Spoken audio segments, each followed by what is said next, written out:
Yeah, just really, really proud of this team and the way they accepted what we were trying to teach them this year, the way they came together, handled the ups and downs, normal ups and downs of a season. But you know, it's all about getting better, man.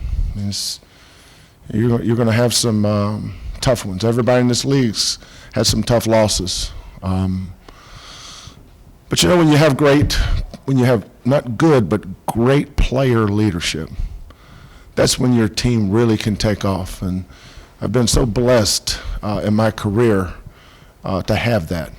And I knew that was something we had to develop here. But Devontae couldn't be a leader last year. He couldn't be a leader even early in this year. But as he gained control of himself and his life, his academics, then we started seeing the real Devontae. And that's a beautiful sight.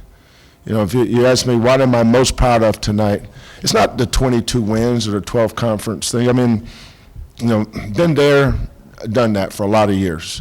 But to see where this program's come and to develop under the players in it, it has just been so gratifying. To see Devontae overcome some obstacles and some odds. LeBron Barnes, who had multiple chances to do what was cool. I mean, I thought half the people that were leaving because they thought it was cool, that we weren't cool enough maybe. Well, guess what? It's a pretty good basketball program now, and it's only going to get better. But I'm really proud of LeBron Barnes, the kind of person he is, the kind of leader he is. But when you got leadership like Devontae and LeBron, best thing could happen to Galen Robinson. And then along the way, here comes Damian Dotson. You know, Dotson started developing into a leader, right, Devontae? Yes, sir. He started taking ownership. But these guys started taking pride. They started taking pride in this program. You know, like a stat about Cincinnati, that is so irrelevant and so outside of what these guys even think about. You know, let's see what the record is going forward. You know, that's all that matters. You know, you learned a long time ago not to live your life in reverse. But I'm just so proud of this team. And we have great, and I give all the credit to these players. We have great player leadership. Teams that underachieve usually have poor player leadership. Teams that play to their ability level usually have a good system and then really good player leadership. So I'm just really proud of these guys. Questions, please? What was the key to the defense you guys played with after the hot start to that game? Yeah, we changed up some things. You know, every game's different for us because, you know, there's certain things that we're not very good at individually, so we have to be really good as a team. So, you know, we just pick and chose. We may play them again, so I'm not going to really go into what our game plan was, but I can just tell you our kids followed it. We were really good defensively. They've really followed instructions well. The game plan was executed to a T. You know, Bert and Ronnie really keyed us defensively there early because every time there was a 50-50 ball, we got it. And our deal is when we get a 50-50 ball, we're going. You know, we're going to play as fast as we can. That's a hard team to play fast against because they're really good. They're really good in the half court, and that's the way they practice.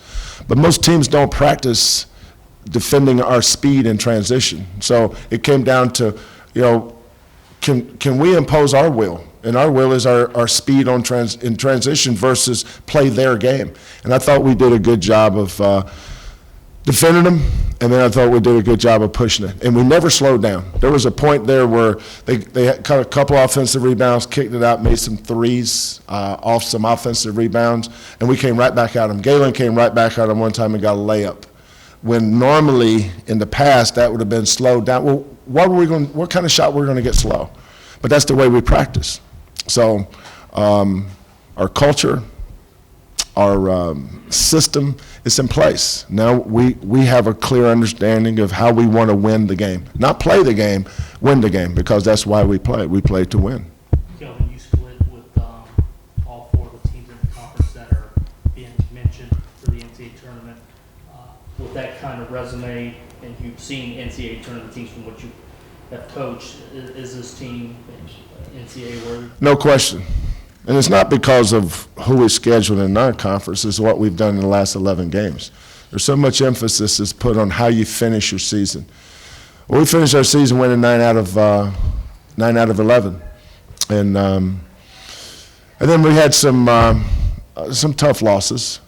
But, we played LSU non-conference. They had Ben Simmons. I really felt like they'd be the best team in the SEC this year. And I thought that was a great non-conference game for us. Rhode Island was picked to win their league. They had some injuries. I mean, we've gotten unlucky with our non-conference schedule. People say, well, you haven't played anybody. Well, at the time we scheduled these teams, they were really good. Rhode Island was picked to win the Atlantic 10. LSU was picked to win their league. Who was the other team that we played? Who? Yeah, well, I didn't know. They were surprised. I didn't know they were that good. They're really good. Murray State was supposed to win there. So, we went out and scheduled good teams, and then these teams wind up having down years through no fault of the coaches. It's just, Rhode Island got hit with some injuries, so they've got a low RPI. LSU didn't do quite as good as expected. So, these teams' low RPIs have hurt our RPIs. Now, everybody's going to play some bye games, but I thought that, and I felt like when we went to, I thought Wyoming would be a good win too. I thought they would win. They've had some injuries. So we've gotten some bad luck with our RPI because some of the teams we've played had injuries and maybe didn't have the kind of year they expected to have. Devontae, so much of what the team did offensively today seemed to be fueled by what you guys were doing on defense, just the way you were, the rebounds and blocks, the intercepting passes. Cincinnati just seemed to be out of sync at times. What was that like on the court for you guys when all this is going on? Well, I mean, it felt like we was just right back in the gym playing against each other in practice, because that was the way we played in practice. Every possession, get them shoot, get them to miss, get clean rebounds, and we out and running. And we're at our best when we do that.